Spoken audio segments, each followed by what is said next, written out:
Efesios 4:1. Vamos a hablar en esta tercera enseñanza acerca del andar de un cristiano maduro. El andar de un cristiano maduro. Y vamos a tomar nuestros versículos en Efesios 4:1 al 3. Dice así: Yo pues, preso en el Señor, os ruego que andéis como es digno de la vocación con que fuisteis llamados, con toda humildad y mansedumbre, soportándoos con paciencia los unos a los otros en amor, solícitos en guardar la unidad del Espíritu en el vínculo de la paz. Señor, ayúdanos a entender, ayúdanos a explicar. Queremos crecer, ir hacia la madurez, Señor, para que nuestro andar sea en la madurez, en la espiritualidad genuina, y de esa manera glorificar tu nombre, Señor. En el nombre de Jesús te lo pedimos, Señor. Amén. Gracias, Señor. El apóstol Pablo nos lleva del conocimiento de la doctrina cristiana a la práctica, del conocimiento al terreno de los hechos. La vida cristiana correcta, saludable, está basada en principios correctos y saludables, ¿cierto? La sana doctrina, por lo tanto, es esencial para un andar cristiano correcto. Si nosotros dejamos a un lado la sana doctrina, también estamos dejando a un lado la oportunidad de vivir una vida cristiana sana, saludable. Por lo tanto, la doctrina cristiana es la doctrina bíblica. Todo aquello extrabíblico, todos aquellos métodos, pensamientos, enseñanzas, doctrinas que no están en la palabra de Dios, debemos de desecharlas. Si nosotros sustituimos la palabra de Dios por todo eso que anda hoy, muchas cosas que andan dentro del Evangelio, entonces espiritualmente no vamos a crecer, nos vamos a estancar y vamos a permanecer en un estado de inmadurez. Entonces, para llevar a los cristianos hacia la madurez, el apóstol Pablo enseñó muy claro acerca de llevar a los cristianos. Él quería llevarlos a los cristianos del conocimiento a la práctica, a la vivencia de la palabra de Dios. Fíjense bien, vamos a nuestros versículos que tomamos, Efesios 4:1, dice: Yo pues, preso en el Señor, os ruego que andéis como es digno. Cuando Pablo menciona yo preso en el Señor, no son palabras sin sentido. ¿Por qué? Porque Pablo está diciendo aquí que sus deseos, en primer lugar, ¿qué hace un preso cuando está encarcelado? ¿Cuál sus anhelos? ¿Cuál sus deseos? ¿Cuál su voluntad? No existe eso. Entonces Pablo lo que está diciendo es que sus deseos, sus motivos, sus normas de conducta, sus objetivos, todo lo que él pensaba, todo lo que él decía, todo lo que él hacía, se relacionaba únicamente con Jesucristo. Y únicamente como ministro a hacer la voluntad de Dios. Él se dedicó como ministro en las actividades propias de un verdadero ministro de Jesucristo. Pablo no tenía otro tema más que el Evangelio de Jesucristo. ¿Por qué? Porque era preso de Jesucristo. ¿Sí? Entonces él dice: yo como preso de Jesús, del Señor, os ruego que andéis. Fíjense el corazón del verdadero apóstol: os ruego. Es un ruego, es como un deseo profundo que tenía Pablo. No era una imposición, no era un autoritarismo. Pablo decía que la autoridad que le había sido dada era para edificación, no para destrucción. Que es lo que se usa hoy, la autoridad supuesta es para destruir, pero Pablo decía que era para edificar. Entonces él decía: yo les ruego que andéis. Aquí el verbo andar es el mismo que estudiamos en la enseñanza pasada, en la mañana. Significa andar alrededor de lo que tiene que ver con nosotros los cristianos, con la conducta cristiana cotidiana. En el capítulo, no se muevan de allí de Efesios 4, vamos a estar yendo y viniendo, pero en Efesios 4:17, en el verso 17 dice, yo pues digo y requiero en el Señor que ya no andéis como los otros gentiles. Ustedes saben que los gentiles son los paganos, los que no conocen a Dios. ¿Cómo vive un pagano? ¿Cómo vive alguien que no conoce a Dios? En las actividades propias, hace las cosas, dice las cosas, vive en las actividades propias de uno que no conoce a Dios. Entonces dice, que ya no andéis como los otros gentiles, que andan, ¿en qué? En la vanidad de su mente, en lo estéril de sus pensamientos. Pablo, como verdadero ministro del Evangelio, él se rehusó a andar como andan los falsos apóstoles. Segunda de Corintios 4:2. Miren lo que dijo aquí. Dice así, segunda de Corintios 4:2. Antes bien, renunciamos a lo oculto y vergonzoso. No andando, ahí está, no andando. Eso no es de, Pablo dice, eso no es de mi actividad como ministro del Evangelio. No andando con astucia, ni adulterando la palabra de Dios. Ok, vamos a estudiar este versículo. Dice Pablo, nosotros antes bien renunciamos. Renunciar aquí significa rehusar andar, renunciar a andar en conductas torcidas. Fíjense lo que está diciendo Pablo. O sea, él está hablando del andar de un ministro, de un cristiano maduro, entendido de la voluntad de Dios, que quiere hacer la voluntad de Dios. Dice, nosotros renunciamos a andar en conductas torcidas. Eso es lo que significa. Y luego dice, renunciamos a lo oculto. Esta palabra oculto es muy interesante porque viene de una palabra griega kruptos, de donde se deriva la palabra castellana cripta. Ahora, ¿qué hay en una cripta? Un muerto. Y kruptos, que se traduce oculto, significa ocultar algo, esconder algo. ¿Qué está escondido debajo de la tierra y en una cripta? Un cadáver, un muerto, que huele mal, hay putrefacción, hay corrupción. Entonces dice Pablo, nosotros renunciamos a andar en conductas torcidas, ocultando, escondiendo. No tenemos cosas putrefactas, corrompidas. Nosotros no tenemos secretos escondidos. Eso significa también cruptos, oculto. Y habla, en definitiva, de las intenciones malvadas del corazón. Dice Pablo, no, yo no soy de esos. No olvidemos lo que Jesús dijo en el Evangelio de Marcos 4:22, porque no hay nada oculto que no haya de ser manifestado. Oculto es cruptos aquí. No hay nada que, por más escondido que esté y que se disimule, ¿verdad? Una envidia, una amargura, sale a la luz. De lo que está lleno el corazón, ¿qué dijo Jesús? Hablará la boca. Lo que está lleno del corazón nos va a controlar, por lo tanto, miren, es bien fácil detectar un amargado. De verdad, es bien fácil detectar un orgulloso. Es fácil detectar un avaricioso, ávido de dinero, porque lo que hablan los delata. El asunto es que hay que tener ese discernimiento que se va desarrollando con el conocimiento de Dios, la relación con Dios. Entonces Pablo dice, renunciamos a lo oculto, pero también añade otra palabra, y a lo vergonzoso. Sigo allí en Efesios 4:1. Renunciando a lo oculto y a lo vergonzoso. Aquí la palabra vergonzoso también se puede traducir como bajezas.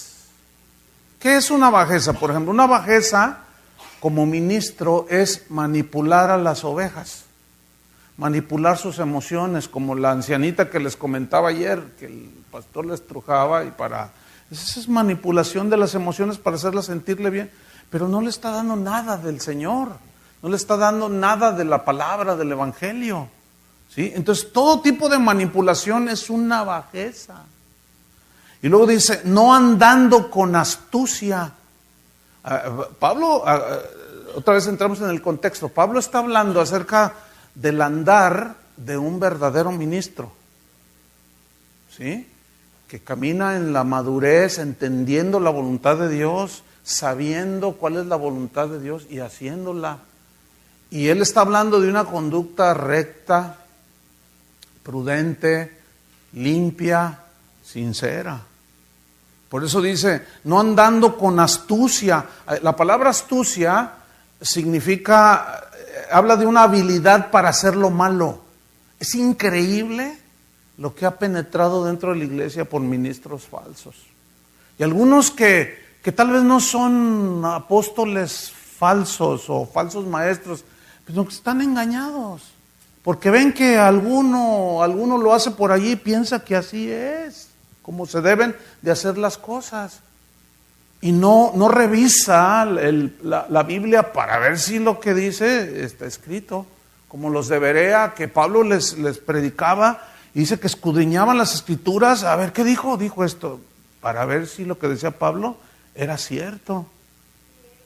Entonces ustedes tienen el derecho de revisar lo que se escucha, ¿verdad? El problema es que venimos de una cultura pues religiosa, católica, donde lo que decía el padrecito, eso era, no, el padre dijo.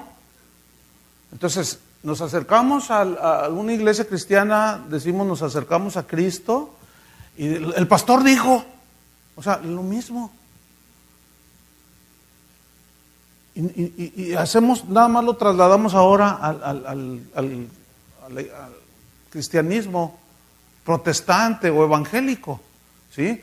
Oye, pero no, el pastor dijo. Bueno, sí, pero eso que dijo el pastor, ¿está en la Biblia?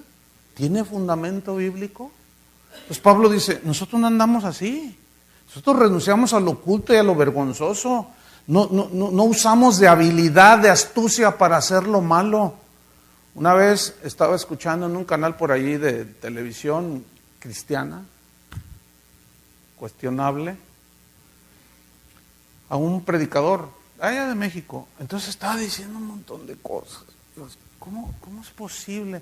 Entonces yo le mandé un correo, le dije, mire apóstol, porque él dice que es apóstol. Entonces yo le dije, mire, con todo respeto apóstol, lo que usted está diciendo o dijo en esta enseñanza, lo torció para sacarle dinero a la gente. Entonces me dice, no, yo sé cuál es el significado. Dice, no, yo sé cuál es el significado. Lo que tú me dices es verdad, yo lo sé. Entonces yo le conté, entonces ¿por qué lo haces? Dice, porque a mí me funciona. Y luego dice, ¿qué no sabes que la naturaleza de las ovejas es dar lana? Usted entiende ese doble, ¿no? Porque hay algunos de salvadoreños, guatemaltecos, en México decimos lana, dinero. Entonces dice, la naturaleza de las ovejas es dar lana, entonces a las ovejas hay que trasquilarlas. Increíble, increíble. Entonces dice, renunciamos al oculto, a lo vergonzoso, no andando con astucia, ni adulterando la palabra de Dios. Adulterar significa corromper. Significa manejar engañosamente, o sea, de manera engañosa para sacarle a la gente el provecho, ¿sí? Por ejemplo, los que predican acerca de los que son los predicadores de la prosperidad, ellos hacen parecen cirqueros, hacen cada malabar con la palabra de Dios, la tuercen de tal manera, seguramente habrán oído de la túnica de Jesús, como argumento para decir que él era rico, que la túnica de Jesús era de una sola pieza, síntoma de que era calidad Hugo Boss, que era carísima. Lo que estos no explican es que a Jesús lo desnudaron y lo azotaron y le pusieron una túnica a los soldados. Por eso tiraron un volado, porque sí era de costosa, pero esa se la pusieron estos otros. Y tuercen todo, con una habilidad impresionante, y la gente en la ignorancia dice, amén, amén, sí, gloria a Dios, es verdad. Y por otro lado el Señor dice, llega uno y le dice, Señor, te seguirá donde quiera que vayas. Dice, mira, las aves tienen nidos, las zorras tienen sus cuevas, el Hijo del Hombre no tiene ni dónde recostar la cabeza. A ver, ¿cómo lo equilibras? Será pobre, es que ese no es el mensaje del Evangelio, hermanos. La necesidad fundamental de un ser humano es la salvación. No tener la mejor casa, el mejor coche. La necesidad fundamental del ser humano es la salvación. Y una vez obtenida la salvación por gracia, viene el discipulado para formarlos a la imagen de Jesús. Ese es el cristianismo. Entonces Pablo dice, ni adulterando la palabra de Dios, sino por la manifestación de la verdad. Entonces Pablo está hablando de un andar propio de un ministro del Evangelio. Pero también como cristianos tenemos que tener ese andar digno. Pablo reprendió el andar desordenado de algunos cristianos que vivían en Tesalónica. Vamos allí a 2 Tesalonicenses 3:6. 2 Tesalonicenses 3:6. Fíjense cómo había algunos cristianos allí que no estaban glorificando a Dios con su conducta. Y Pablo los reprende. ¿Por qué? Porque no entendían cómo debía ser su conducta. Eran inmaduros, con seguridad. Entonces, miren lo que les digo, 2 Tesalonicenses 3:6. Dice así: pero os ruego, hermanos, pongan atención a esto, os ruego, hermanos, en el nombre de nuestro Señor Jesucristo, fíjense lo que dice, que os apartéis de todo hermano que ande desordenadamente, y no según la enseñanza que recibisteis de nosotros. Porque vosotros mismos sabéis, o sea, ya conocéis, ya tienen conocimiento, de qué manera debéis imitarnos. Pues nosotros no anduvimos desordenadamente entre vosotros. O sea, tenían una conducta propia de un ministro. Y luego dice en el versículo 10, porque también cuando estábamos con vosotros, os ordenábamos esto: si alguno no quiere trabajar, tampoco coma. ¿Por qué dijo esto? Porque algunos cristianos en Tesalónica decían, no, pues los cristianos, los hermanos son bien buenos. Y no faltó el flojo, no faltó el que abusaba de la generosidad de los creyentes. Y esto se sigue dando, hermanos. Hay gente que llega a las iglesias, oiga pastor, ayúdenme, no, necesito $10,000 y pues ustedes son cristianos, ayúdenme.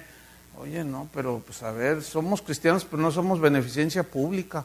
A todo el que llega y pide, o sea, no, tenemos que tener sabiduría y discernimiento, hermanos, porque algunos viven así. Los domingos se van y visitan 10 iglesias y de a $100 que saquen, son $1,000. Pues no hacen nada, pero como somos bien buena onda, pero nos falta sabiduría. O sea, hay que ser generosos, pero hay que pedirle a Dios sabiduría también. ¿O no? Nosotros hemos detectado gente en la congregación que le piden $5 a él y pues como aquí Isaías es bien buena onda, pues sí, hermanos, ¿qué son $5? Pero a 50 hermanos de a $5. Y como es una congregación de varios miles de personas, pues quién sabe cuánto les pedirán. Entonces yo instruyo a la gente y les leo esto y les enseño para que maduren, tengan sabiduría. Y a ver, ¿cómo? A ver, hermano, ¿que no tienes trabajo? Pues yo tengo un negocio, yo te doy trabajo. Ah, no, pues es que... Entonces...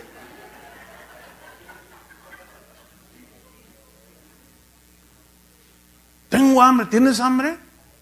Ok, mira, vamos aquí, hay un restaurancito allí cerca. Ya tenemos trato allí con el dueño. Le mandamos gente a veces que sí tiene hambre genuina, pero otros nomás andan viviendo a expensas de otros. Cómete todo lo que quieras, hasta donde revientes. No, mejor deme el dinero. No, espérame. Una vez uno dijo, tengo que llegar a Monterrey, ¿cuánto vale el pasaje? No, pues tanto. Le dije, mira, aquí a súbete, vente, vamos. ¿A dónde me lleva? No, vente, vamos. Entonces, por allí pasan, es la salida de los autobuses hacia Monterrey. Entonces paré uno y nos subimos. Y le dije al chofer, no le cierre, nada más él se va a ir. ¿Cuánto vale el pasaje a Monterrey? Tanto. Y se lo pagué ahí. Le dije, toma para que comas algo en el camino. Y me bajé. Entonces yo fui siguiendo el autobús. A las 4 cuadras se bajó. Y lo alcancé. Le dije, ¿qué pasó?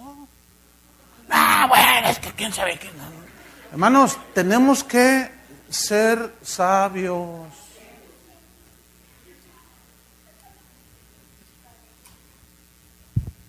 Porque hay mucha gente que abusa de la... Y luego te quieren chantajear, no te dejes chantajear. Pues no, que muy cristiano. Tú dile, no, sí soy cristiano, pero también tengo que ver qué onda contigo. Entonces Pablo dice, volvemos aquí a Tesalonicenses. Dice, nosotros les ordenamos, si alguno no quiere trabajar, tampoco coma. Dice el versículo 11, porque oímos que algunos de entre vosotros andan desordenadamente. ¿Ves? O sea, ellos eran de los que oían y no hacían, y vivían una vida propia de inmadurez, ¿verdad? Entonces dice, no trabajando en nada, sino entrometiéndose en lo ajeno. Una cosa es que una familia, un hermano en la iglesia pierda su trabajo, y otra cosa es que vivan al que perdió el trabajo, pero que es una persona, pues un cristiano pues, sincero, y pues, se le puede ayudar, ¿sí o no? Y Dios mueve siempre los corazones de los hermanos y les tiende uno la mano, pero también tenemos que discernirlo. Pero para discernir entre el abuso y lo genuino tenemos que tener sabiduría de Dios, ¿verdad que sí? Entonces dice Pablo en el versículo 12, a los tales, o sea, los desordenados, mandamos y exhortamos por nuestro Señor Jesucristo que trabajando sosegadamente coman su propio pan. Entonces aquí Pablo está hablando de cómo hay muchas cosas que se dan dentro de la iglesia. Aquí están los cristianos que andaban indignamente, de manera desordenada, productos sin duda de que a lo mejor algunos ni siquiera nacidos de nuevo estaban metidos ahí, pero algunos nomás vienen a ver qué sacan, algunos más vienen a ver qué agarran, otros vienen a ver qué ven.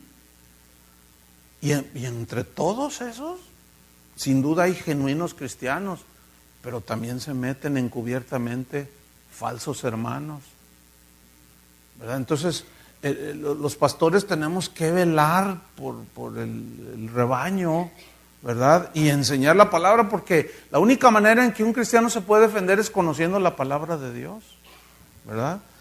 Pablo recalcó en 2 Corintios 5, 7, él dijo, porque por fe andamos, no por vista. Fíjate, ¿por fe qué? Andamos. O sea, nuestra vida, la vida de un cristiano es una vida de fe, de plena y total confianza en Dios, en todos los ámbitos de la vida. Confianza en que las instrucciones de Él son sus mandamientos, para que nosotros al aplicarlos, al vivirlos, funciona, trae resultados positivos. Por eso es que nuestra herramienta debe ser la palabra de Dios. Nuestra fe tiene que estar basada en lo que Dios dijo. Fíjate, ¿cómo viene la fe? En Romanos dice que la fe viene por el oír. ¿Y el oír qué? ¿Historias? No, la palabra. Entonces, la verdadera fe se fundamenta en la palabra de Dios. Dije verdadera fe, porque hay una fe que se fundamenta en los dichos de los hombres, en las filosofías humanas. Esas no tienen ningún resultado. Por eso no hay cambios en las vidas de las personas.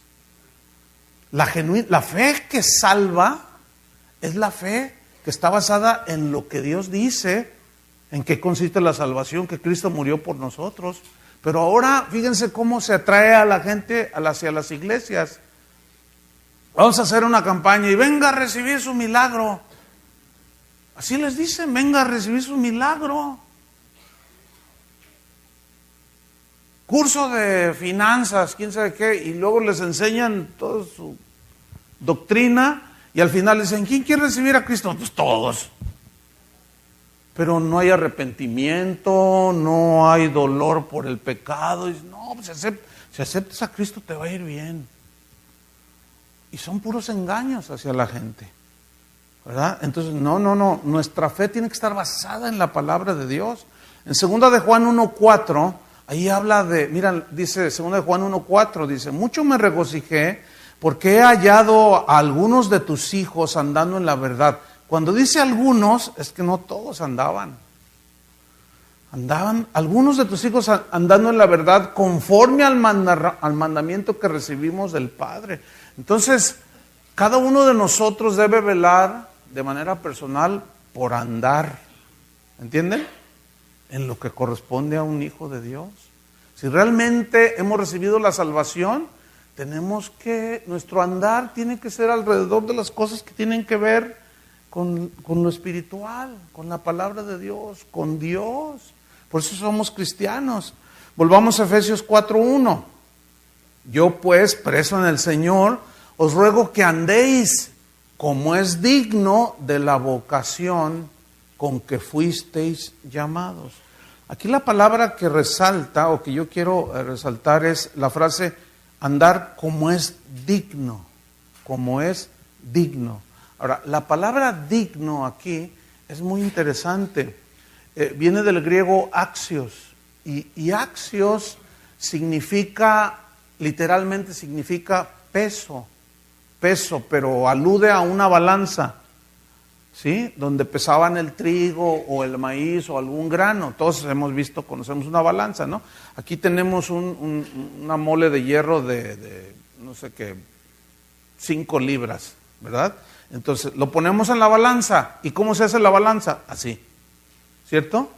Entonces comenzamos a poner el trigo o el maíz y comienza a nivelarse, y cuando está nivelada la balanza, significa que son 5 libras de maíz, y eso habla de un equilibrio. Tiene un peso equivalente en cada lado. Entonces, aquí es donde viene, o que nos da luz, lo que Pablo está enseñando. Acuérdense que él estaba interesado en que la gente tuviera conocimiento. Es esto en la balanza, conocimiento. ¿Cómo se equilibra la balanza? Con la conducta, con la aplicación del conocimiento. ¿Entienden?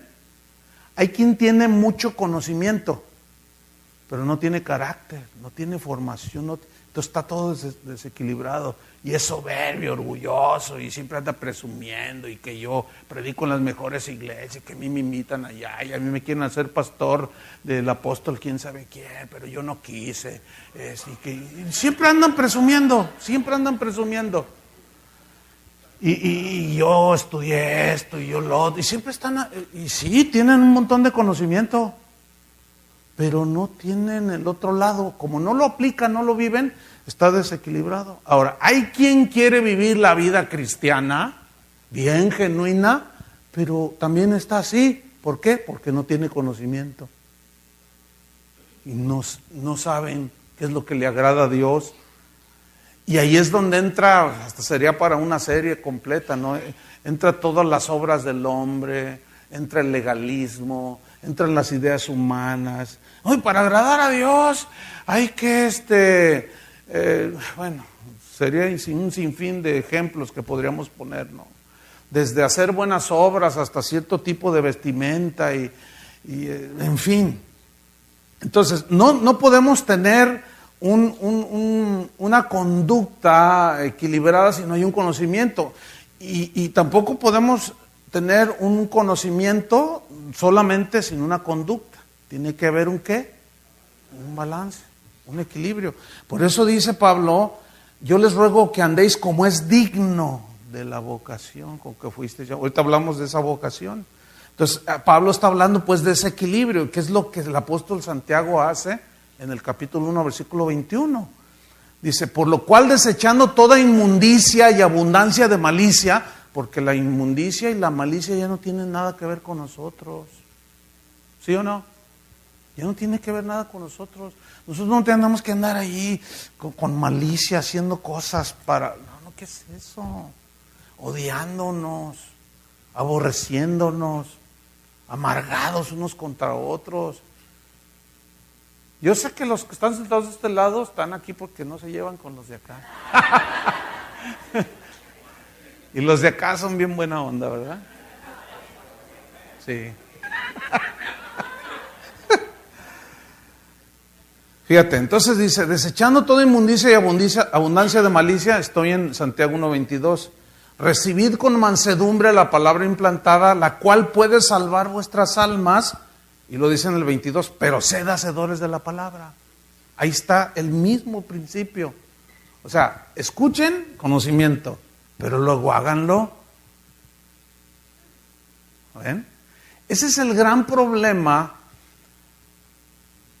que, bueno, se detecta desde los primeros cristianos. Por eso Pablo tenía un énfasis en que hubiera ese equilibrio. Jesús lo enseñó igual. Los textos de Mateo 7 que cité en la enseñanza pasada. Todo aquel que oye la palabra y la hace, ¿ven? Es el mismo principio. Y el que oye y no hace, y allí está de nuevo. Entonces Pablo dice, yo pues, preso en el Señor, os ruego que andéis como es digno de la vocación con que fuisteis llamado, y lo dice en la frase, como es digno de la vocación. Vocación significa llamamiento, eso significa vocación, el llamamiento de Dios. Ahora, ¿cuál es el llamamiento que Dios nos hace ahora acerca de la conducta y de la vida cristiana? Y nos da aquí algunos ejemplos. Dice el versículo 2, como es digno de la vocación, y luego dice, con toda, ¿qué? Humildad. Toda. Significa en todos los aspectos de la vida. Ahora, ¿qué es la humildad aquí? La humildad, aquí la palabra humildad, viene de una palabra griega que significa literalmente pensar con docilidad, o sea, ser dócil. Pero el término habla de un sentimiento que tiene el cristiano, un sentir, un concepto, un entendimiento de pequeñez delante de Dios y ante su palabra. A ver si me explico. Está Dios ahí y nuestra actitud no es soberbia ante Él. Es una actitud no como la del fariseo de Lucas 18, ¿se acuerdan? Gracias te doy, Señor, porque no soy como los demás. Yo diezmo, yo hago oro, ayuno, y todo. Yo no soy como este. ¿Se acuerdan de esa parábola? Y si llegó otro y ni levantaba el rostro y se golpeaba. Señor, no soy Dios, Señor, soy pecador, ten misericordia. ¿Cuál de los dos salió justificado? Todos los pastores quisieran a alguien que ayunara, orara y diezmara. Pero nadie quiere arrepentidos. Pero el Señor sí. Fíjate, el Señor pone todo en su balance. Dice, no, para mí lo que interesa es que tu corazón arrepentido. A mí no me interesa tu dinero, dice el Señor, ¿verdad? Aunque a algunos sí les interesa el dinero de ustedes. Entonces dice, con toda humildad. Fíjate que los romanos y los griegos en su vocabulario de ese tiempo no tenían vocabulario para exaltar la humildad. Qué interesante, ¿no? Al contrario, ellos siempre usaban términos que hablaban y exaltaban el orgullo. Ser griego, pues era... Ser romano, no, pues eran los romanos, eran los griegos. Y su vocabulario era todo exaltar el ego. ¿Sí? Pero el día de hoy, en la iglesia se ha metido esa actitud de exaltar el ego. Hoy te hablan de ser un triunfador, un ganador. Bueno, ustedes viven en la tierra del campeón.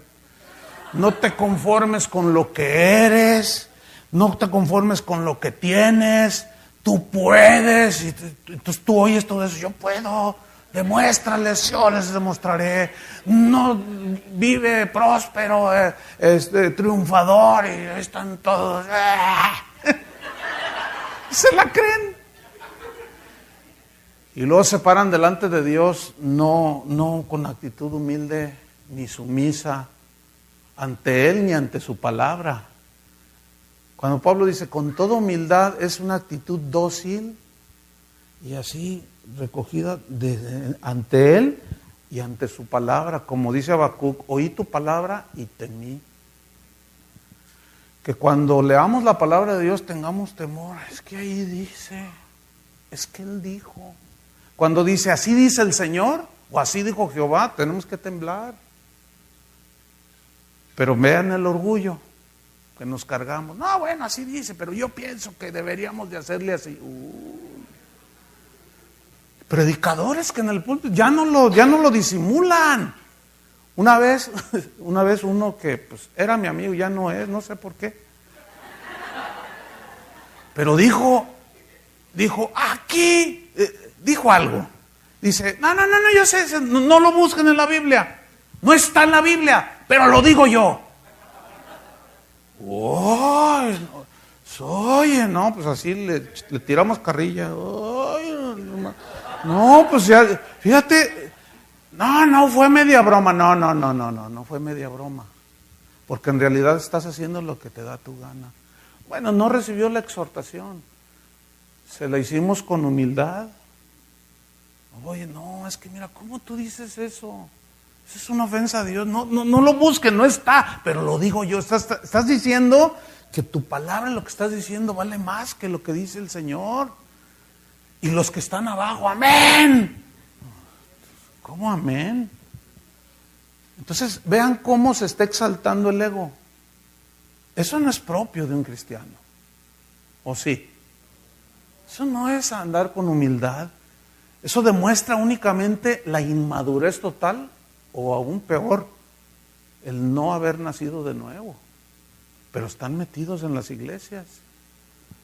Tremendo, ¿no? Entonces la humildad, hermanos, es un rasgo de madurez en la vida de un cristiano. Pero la humildad pues no es traer ropa así rota y tenis desgastado. No, es una actitud ante Dios, hermanos. Ante Dios y ante su palabra. Pero también ante los demás. Filipenses 2:5, versículos muy conocidos, pero es importante citarlos ahora. Filipenses 2:5 al 8, aquí se plasma precisamente este principio. Pablo está diciendo, haya pues en vosotros, o sea, en los creyentes, ahí en los filipenses, pero también en nosotros, haya pues en vosotros este sentir que hubo también en Cristo Jesús. ¿A qué sentir se refiere? ¿A qué cosa interna que Jesús tenía? Vamos a leerlo. El cual, siendo en forma de Dios, no estimó el ser igual a Dios como cosa que aferrarse, sino que se despojó a sí mismo, tomando forma de siervo, hecho semejante a los hombres, y estando en la condición de hombre, ¿qué hizo? Se humilló a sí mismo, haciéndose obediente hasta la muerte y muerte de cruz. O sea, cuando se fraguó o se planeó el plan de la salvación, bueno, como en Dios hay en la Trinidad de Dios hay una unidad impresionante, no hay ninguna diferencia, hay una armonía indiscutible. Y no nos podemos imaginar allá en la eternidad el Padre diciéndole al Hijo, es necesario que tú mueras como el Cordero. No, ¿y por qué yo? ¿Por qué no el Espíritu? Y el Espíritu diciendo, no, ¿y por qué yo? No existe eso en Dios, ¿entienden? Dios hay una unidad impresionante que nos debe de impactar. Por eso es que el deseo de Dios es ser formados a su imagen. Por eso habla de guardar la unidad, de soportarnos y tener mansedumbre y paciencia los unos a los otros. Es tremendo. Entonces, aquí dice que él, estando en la condición de hombre, no estimó el ser igual a Dios. tener los mismos atributos divinos, o sea, no, sino que en el plan de Dios, el Cordero, Jesús, se sometió y vino a morir por nosotros. Ahora, ¿recuerdan que tuvo una lucha en Getsemaní? Dice que sudaba, era tanta la presión, allí se estaba definiendo la historia, el futuro de todos nosotros los que hemos creído. Cuando pensamos, cuando yo pienso en esos momentos, siempre me conmueve. Es más, casi diario los pienso. Y le doy gracias a Dios por la salvación. Porque Él estaba allí, dice que la presión era tal que sudó gotas de sangre. Es un fenómeno que se da por la presión. Entonces Él dijo, Padre, si es posible, pasa de mí esta copa. Estaba luchando. Pero finalmente Él dice, pero no se haga mi voluntad, sino la tuya. Yo he venido para hacer tu voluntad. Ahora, si Jesús se sometió, siendo igual a Dios, a la voluntad del Padre, Él no espera menos de nosotros, hermano. ¿Me entiendes? Por eso es que todos nuestros deseos, nuestros sueños y anhelos pasan a segundo término. En el Salmo profético decía, el hacer tu voluntad, Dios mío, me ha agradado. El hacer tu voluntad. Y nosotros como hijos de Dios estamos aquí ¿para qué? Para hacer su voluntad y no la nuestra. A veces hacer la voluntad de Dios es muy agradable y sientes bien bonito, pero acuérdense que no andamos por sentimientos ni por emociones, porque la palabra de Dios a veces es dulce, pero a veces es amarga. A Ezequiel le dijo, come este rollo, o sea, su palabra, y si me fue amargo. Juan dice, me fue dulce como la miel. O sea, hay ese equilibrio. El incienso que se quemaba en el templo era una mezcla de especies dulces y amargas, que al hacer la sinergia o la mezcla se prendía el fuego y salía un olor dulce, agradable, un perfume delicioso. Y la vida cristiana está compuesta de momentos dulces y amargos, que al hacer la sinergia o la mezcla, ese es el sacrificio que produce olor fragante cuando entendemos, ¿entienden? Cuando estamos en la prueba, pero estamos humildes y Señor, yo sé que tú me vas a ayudar, me vas a dar la gracia. Y esa actitud de, hey, ¿por qué yo? Y que quién sabe qué, y además yo soy hijo del rey, y que no se me atraviesa el diablo. Y empiezan a ir con unos desplantes, ¿verdad? Y ahorita le pisamos la cola. Todos rómpanle los cuernos al diablo. Ya están los hermanos rompiéndole los cuernos y pisándole la cola al diablo. Ya lo vencimos, dicen. Esto parece mitología griega. Porque el diablo ni tiene cola y ni tiene cuernos y tampoco es rojo.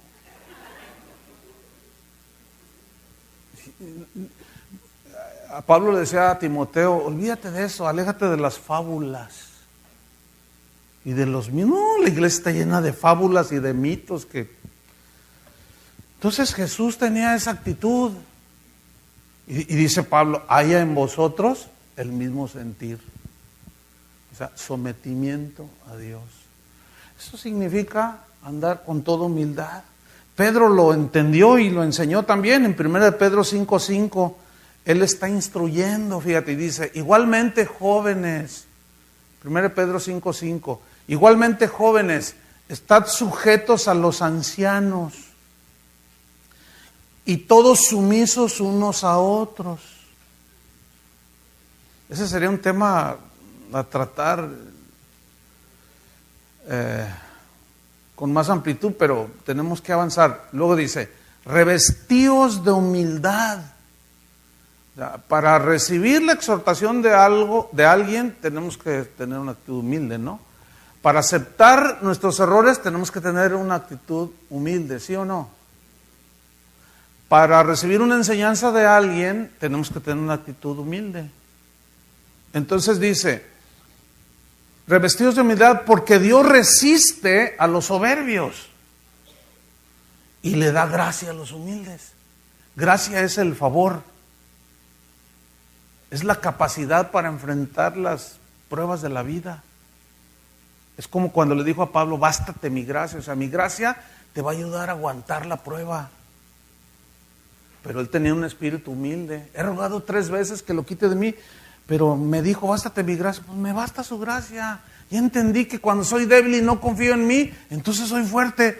Pues aquí está el aguijón. A los Gálatas dice, a pesar de yo tuve una enfermedad en mis ojos y a pesar de esa enfermedad les prediqué el evangelio. O sea, nada lo detuvo porque él sabía que su vida estaba en sus manos, en las manos de Dios. Y lo dice el versículo 6, 1 Pedro 5, 6, humillaos pues bajo la poderosa mano de Dios para que Él los exalte cuando fuere tiempo. Humíllense delante de la presencia del Señor. Jesús lo dijo de esta manera, de todos conocido, Mateo 11, 29, llevad mi yugo sobre vosotros.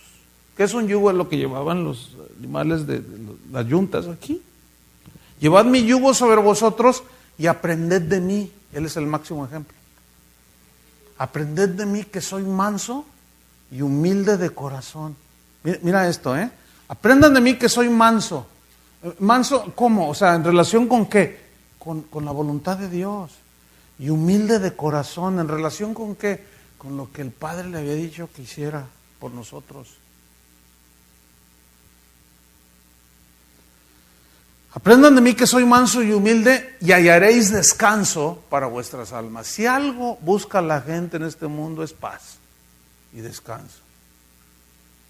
Pues así lo encontramos. Mira, crezcamos en el Señor. ¿Sí? Cuando nosotros crecemos en mansedumbre y en humildad, hay paz en el corazón. Porque sabes que estás haciendo la voluntad de Dios. Y tenemos descanso. Y aunque venga un terremoto y las montañas ya no estén, el salmista decía, tú puedes conciliar mis sueños, Señor. ¿No es cierto? Él es nuestro descanso.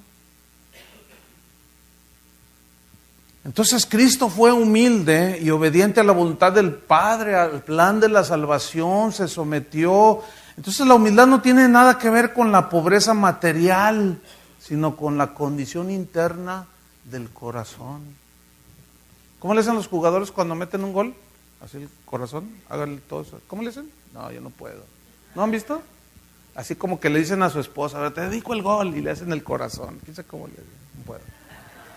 ¿Será porque no meto goles? Entonces, obviamente, lo contrario de la humildad, pues es el orgullo, ¿cierto? ¿Se acuerdan de Isaías 14, 12? ¿Cómo caíste del cielo, oh lucero, hijo de la mañana? Dice, cortado fuiste por tierra tú que debilitabas a las naciones, tú que deseas en tu corazón. Se hace una alusión al ángel Luzbel, ¿verdad?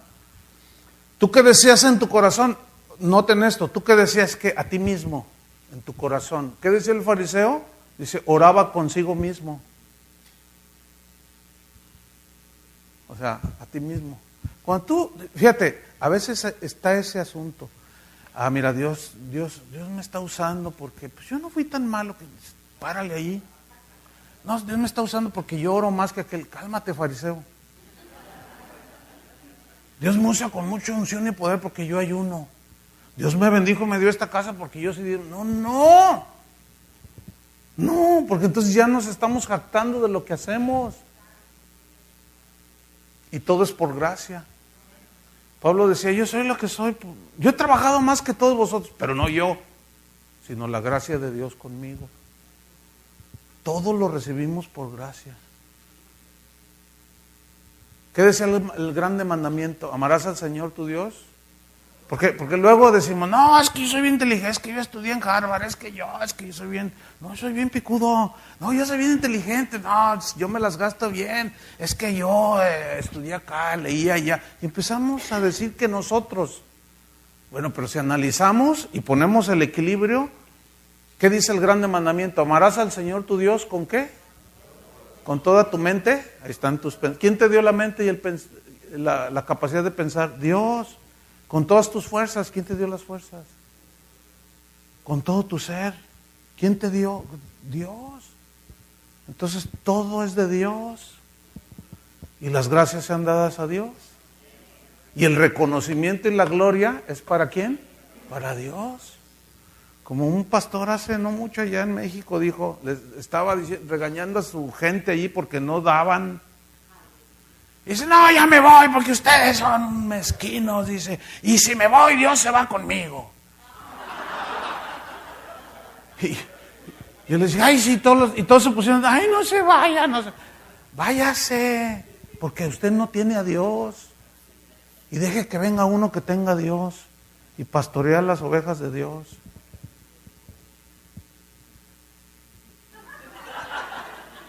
Esto no les gusta a algunos, están metidos allí,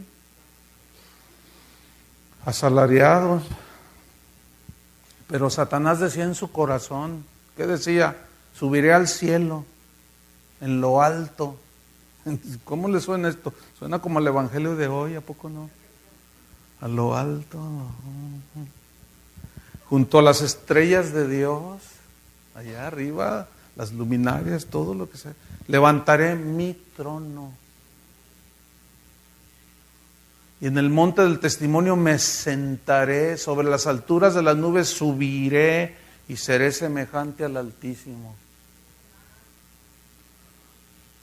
¿Han oído algunos que andan por ahí diciendo, nosotros somos dioses?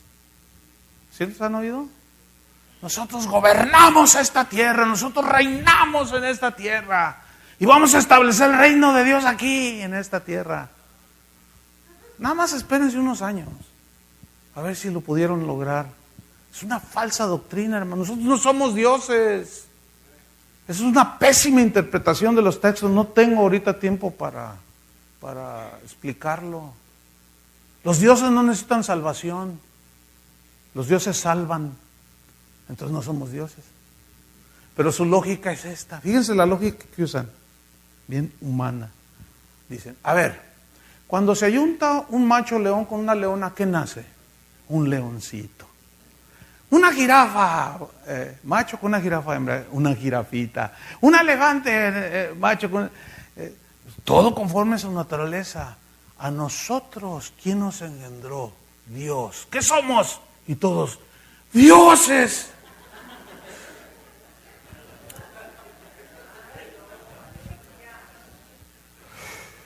Increíble, increíble. Increíble.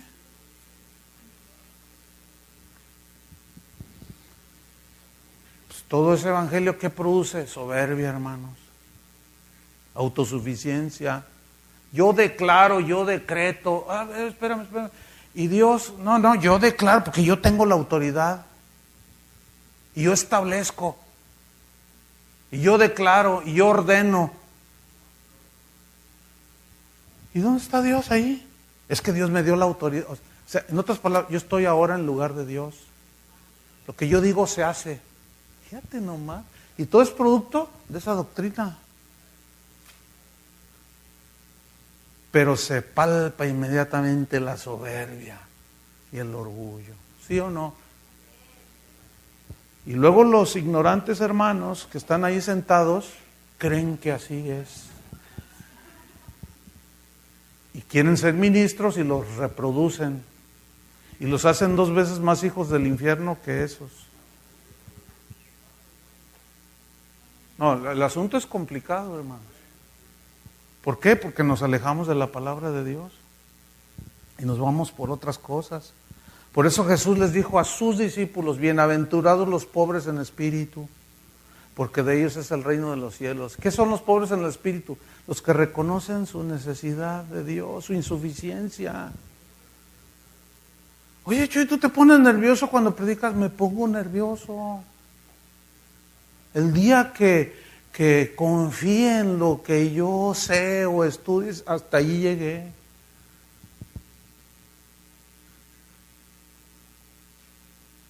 Allá yo solo donde esté, yo estoy allí con el Señor. El Señor, ayúdame. Yo no puedo.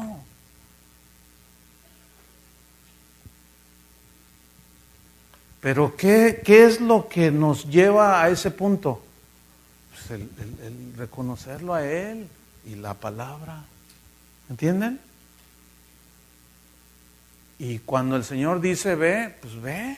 Cuando el Señor te dice cállate, cállate.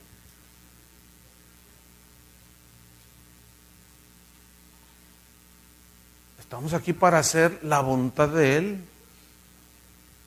Yo a veces lo platico, pero a mí no me gusta viajar, y ahorita el Señor me tiene viajando por todos lados. A mí no me gusta. No me gusta. He estado en lugares pues que hasta son turísticos y pues todo lo queremos llevar acá. Porque una vez andaba por ahí en la Isla del Encanto. Pastor, mejor ya me quiero ir a mi casa. Pero ¿cómo? Viene a la Isla del Encanto y se pierde de las maravillas. No, las maravillas están en todos lados. No, gracias, de verdad. O sea, no. A veces, bueno, cuando salgo de vacaciones con mi familia, es que, claro, ¿no? O sea, hay que entender esto. Pero lo que estoy diciendo es, a mí me gusta estar en mi congregación. ¿Me entiende? A mí me gusta pastorear a la gente que Dios puso allí. Enseñarles, aguantarlos. Porque las ovejas a veces parecen abejas.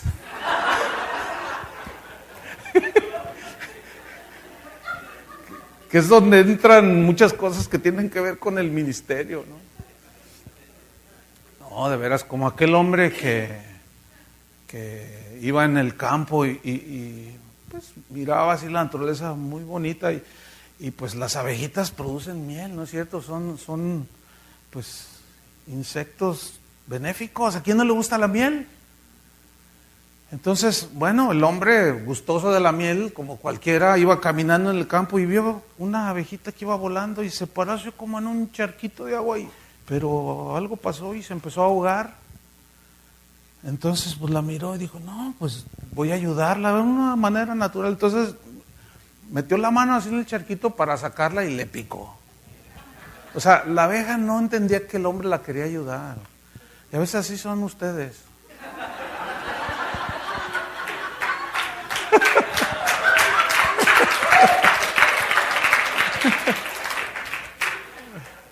Bueno, allá las ovejas allá de Guadalajara, pues, 30 años allí, imagínense, ya entienden, ¿no? O sea, aguantan la vara porque saben.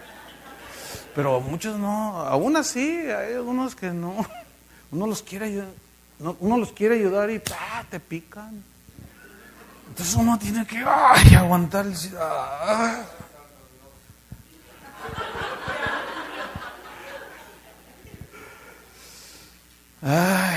El orgullo es el pecado de resistir a Dios, hermano. El orgullo es el pecado de competir con Dios. ¿Cómo competir? ¿Sí? Compiten con Dios. El pecado del orgullo es cuestionar su palabra. Pero la humildad es someterse a Dios y a su palabra. El orgullo, pues, es la raíz de todo pecado. Por eso es que nada tiene que ver con el cristiano, porque el orgullo no tiene nada que ver con Dios. Jesús es humilde. ¿Entienden? ¿Se acuerdan a Satanás sembrando allá en el huerto del Edén el orgullo? No, lo que pasa es que sabe Dios que si tú comes seréis igual a Dios. Fíjate, y le tocó eso. Fíjate, en el mundo como es, siempre apelan al orgullo, siempre. Compra este auto para que te sientas realizado. Usa esta ropa para que te sientas segura. Entonces ahí va toda la gente, toda esa exaltación al ego, todo, nada que ver. Entonces el orgullo no reconoce ni acepta el pecado. Y cuando un cristiano se enorgullece y no acepta, se queda estancado y no crece, ni madura. Cuando nos rebelamos a la voluntad de Dios, nos estancamos. ¿Se acuerdan de Jonás? Él había aceptado el llamado de Dios para ser profeta. Levántate, Jonás, heme aquí, Señor. Levántate y ve a Nínive. ¿Y qué voy a hacer? Predícales. No, ¿cómo esos? No, yo no voy. Ve y predícales. Dice que quiso huir de la presencia de Dios. Fíjate nada más. Y se subió a una barca queriendo huir de la presencia del Señor. El salmista, cuando estaba así bien en el Señor, David dijo: ¿a dónde huiré de tu presencia? Si me fuere al extremo allá, a lo profundo del mar, al fondo del universo, ahí estás tú. No nos podemos esconder de Dios. Pero él se engañó a sí mismo. ¿Por qué? Pues tenía sus rollos acá adentro. Y se metió en una barca y se fue. Dice que se metió allá a la barca y el diablo lo sacudió, así dice, ¿verdad? Así dice que el diablo. ¿Quién preparó la tempestad? Dios. Y él sabía, porque les dijo: tírenme al mar, porque yo sé que por mí es el asunto. Pero no se doblaba ante Dios. Y muchos cristianos, yo los oigo, amén, yo sé que estoy mal, pero pues en su tiempo, no sé qué, que yo, que... Jonás.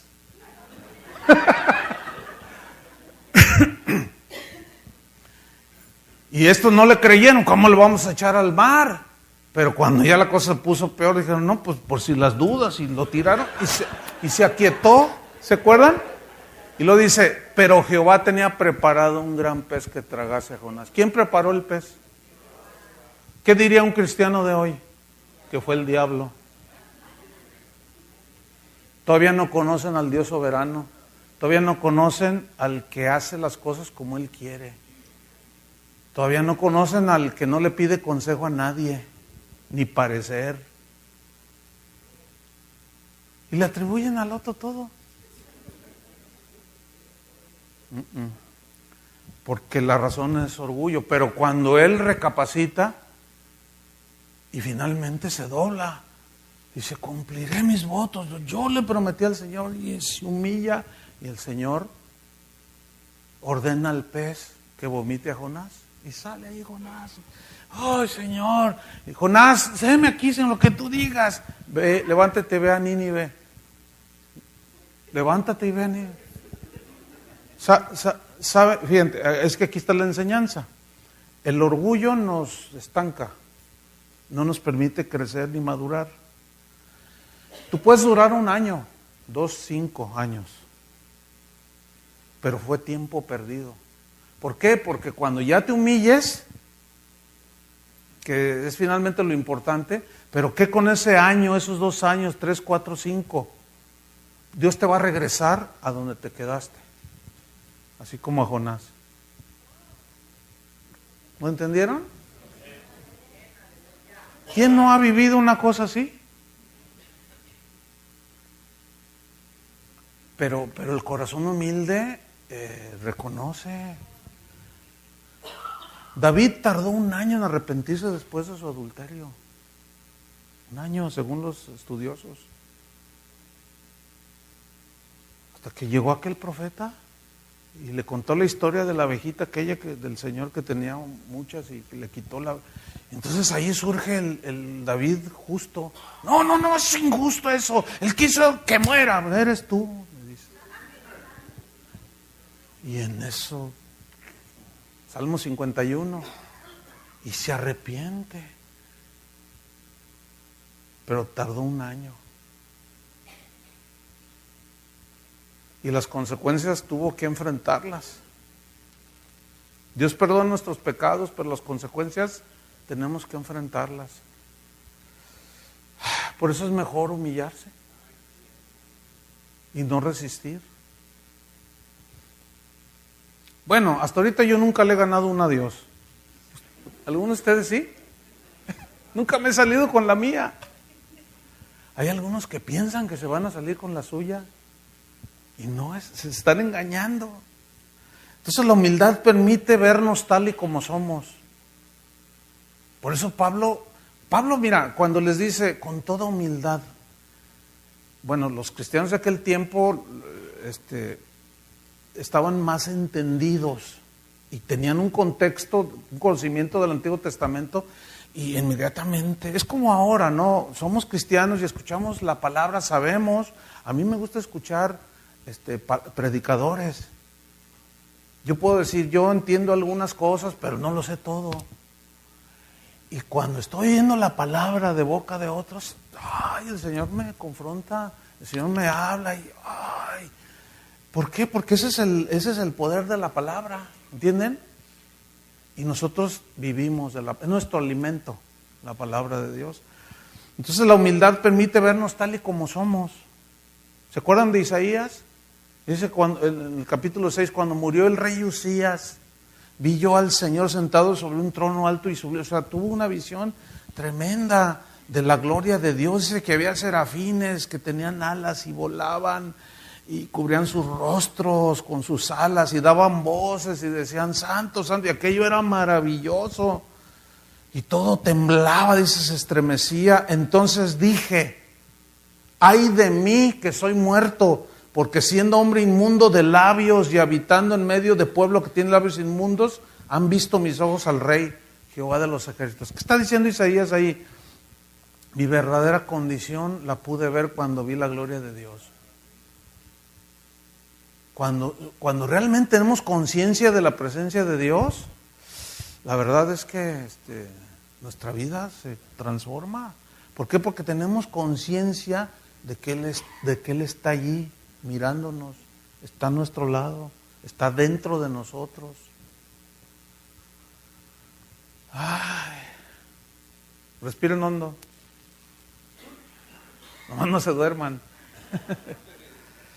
Qué tremendo, hermanos. Fíjate, reconocer la condición. Pero eso, ¿se acuerdan de Juan el Bautista? Es necesario que él crezca, pero que yo mengüe. ¿Eres tú el que había? No, yo no soy. No, pero tú tienes poder. No, pero yo no soy. ¿Y quién eres?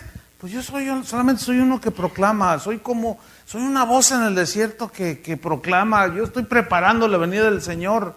Fíjense, y Jesús dijo que era el más grande de los profetas. Y nunca dijo, yo soy el mejor.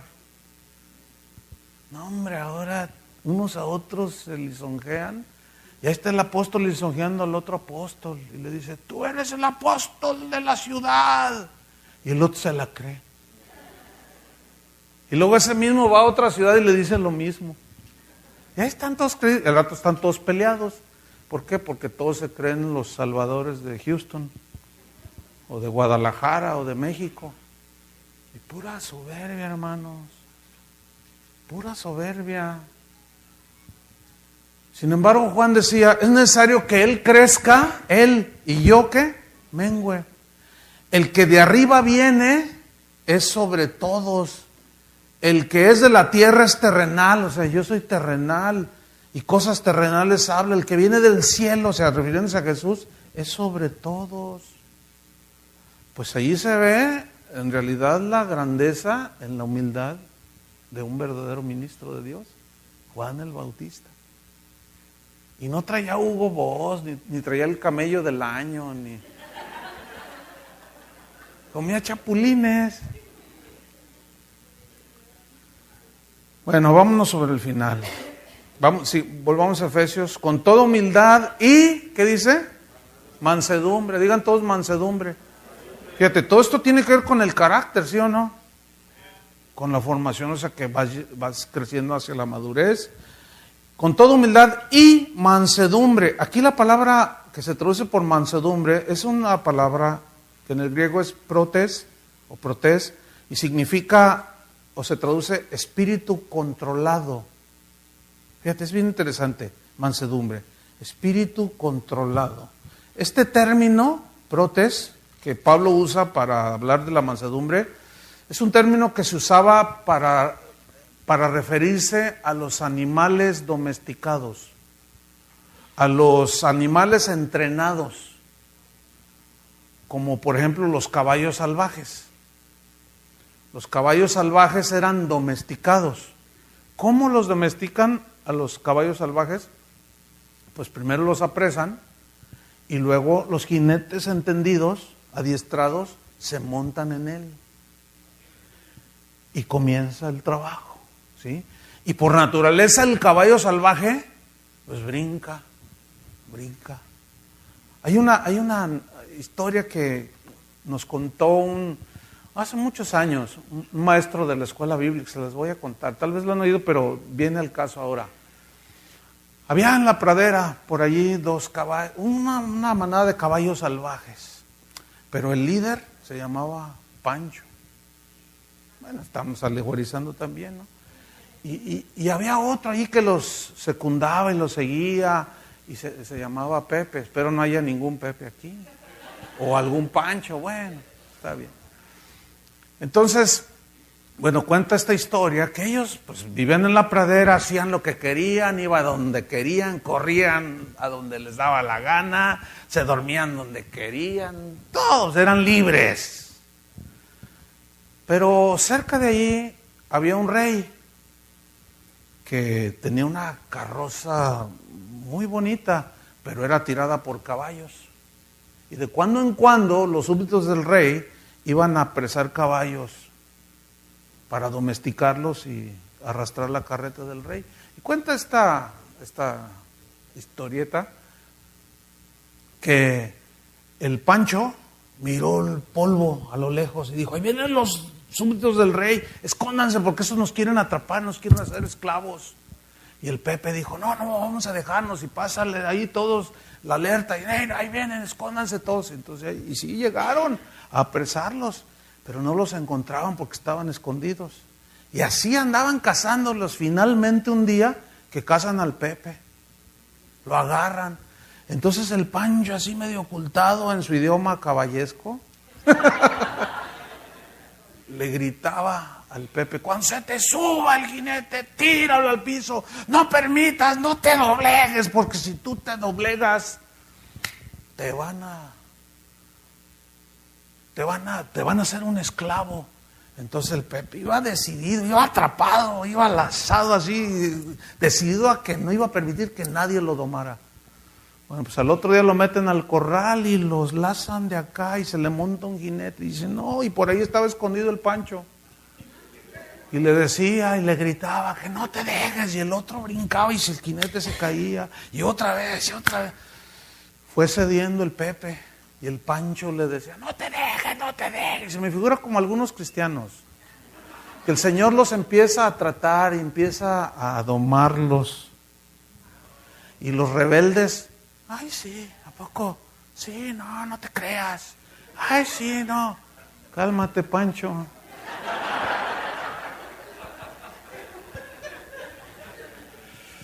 Porque miren el final de la historia, ¿eh? Finalmente, al paso de los días, fue cediendo el Pepe.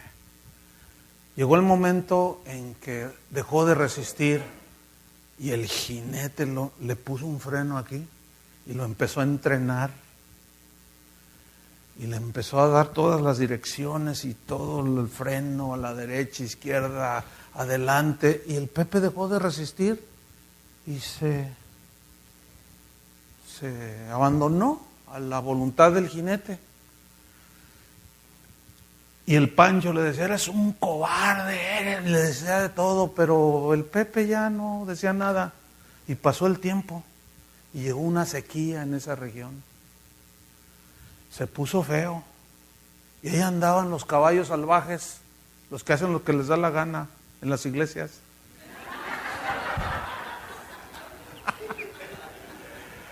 Haciendo lo que... Pero había sequía y empezaban a morir de sed. Pero en eso el Pancho, que ve la polvareda, y dice: corran todos porque vienen los súbditos del rey y nos van a atrapar.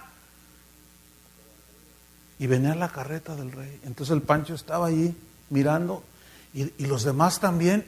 Y si era la carreta del rey, jalada, tirada por 8 caballos, 2, 4, 6, 8. Pero resulta que los 2 de adelante, uno de ellos, les parecían reconocerlo. Era el Pepe. Fíjate. Entonces se para la carreta del rey y el Pancho le dice: ¿eres tú, Pepe? No puedo creerlo. Sí, soy yo, le dice. Pero mira, ¿cómo es posible? ¿Cómo estás, Pancho? Le dice: pues aquí, mira, pasándola. Está dura la sequía, pero soy libre. Y le dice Pancho: pues ya cambió mi parecer.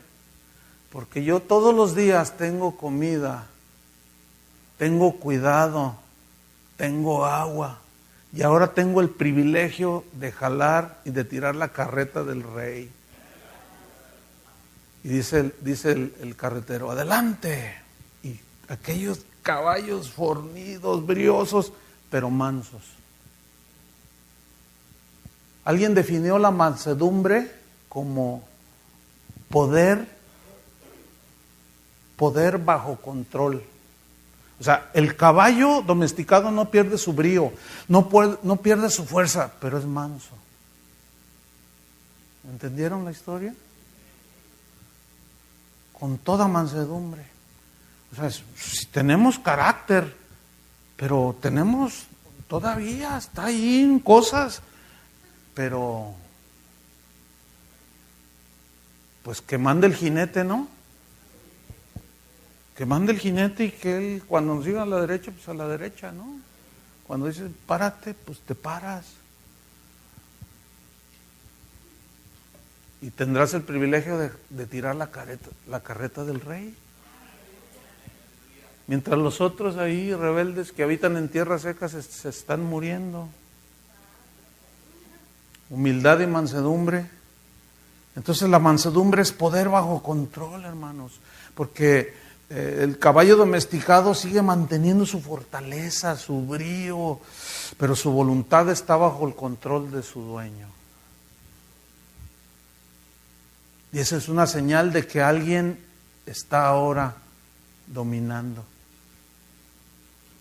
¿Realmente Jesús está señoreando en nosotros? Esa es la pregunta. Y termino en Gálatas 4:2. Con toda mansedumbre y humildad y mansedumbre, soportándoos con paciencia los unos a los otros en amor.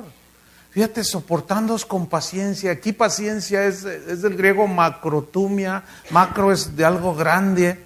Macrotumia es y significa aguante extenso. O sea, habla de aguantar de manera notable. Aguantar. Dice, paciencia los unos con los otros. ¿Por qué muchos matrimonios no duran? Porque no tienen paciencia el uno con el otro en sus errores. ¿Por qué hay tantas divisiones en la iglesia? Porque no hay carácter formado, no hay paciencia en la gente, ¿entienden? A veces el más impaciente es el pastor. No le gustan, pues lárguense y malditos sean. ¿Ustedes creen que esa es la iglesia del Señor? Ese no es el proyecto de Dios para su iglesia. La Biblia dice, Pablo dice en los romanos, soporten a los débiles, a los que dudan, convencedlos. En otra parte dice, perdonándoos unos a otros, de la manera que Cristo os perdonó, así hacedlo vosotros. Ahora, ¿cómo fuimos perdonados? ¿Merecíamos el perdón? No. Ahí es donde aplicó la gracia. ¿Cómo recibimos el perdón? ¿Hicimos algo? No. ¿Merecíamos el perdón? No. Pero Dios nos perdonó. Ahora, alguien te ofendió y tú estás bien dolido. Y el Señor te dice, perdónalo. Si viene esa persona y te pide perdón, ¿qué tienes que hacer? Pedirle perdón, perdonarlo. ¿Sí o no? Pero luego decimos, pero no lo merece. No merece mi perdón porque lo que me hizo es que usted no sabe, pastor. No me interesa saber.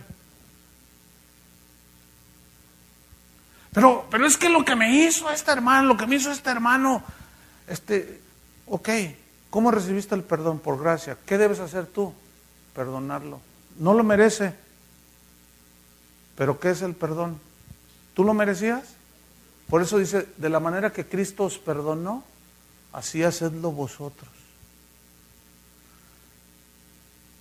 Miren, estas cosas, llevarlas al terreno de la práctica, a mí ya nadie me lo contó, hermanos. Yo he pastoreado más de 30 años la misma iglesia.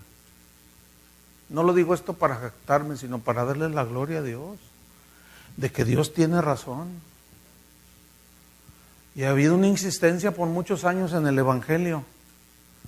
Y después de todos esos años, he visto el resultado. ¿Entienden?